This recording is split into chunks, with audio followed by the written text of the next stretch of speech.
వారిలో ప్రథమ ఫలముగా క్రీస్తు మృతుల్లోకి లేపబడ్డాడు. ప్రతి వాడును తన వరుసలోనే బ్రతికి. ఇది క్రీస్తులో నెరవేర్చబడింది. ఏమైంది చెప్పండి?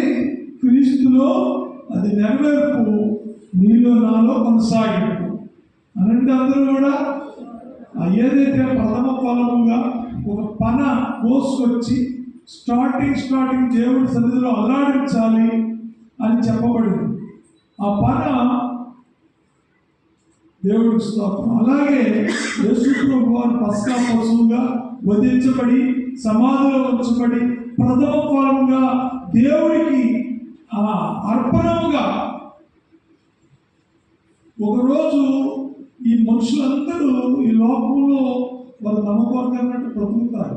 ఈ మనుషులందరూ కూడా కోతగా చెప్పబడ్డాం. మనం ఎవరి కొరకు అర్పించబడాలి? ఆ వరుసలో క్రీస్తులో నెరవేర్పు నీలో నాలో కొనసాగి రేపు పొద్దున్న మనం కోయబడి కోత అయితే ఆ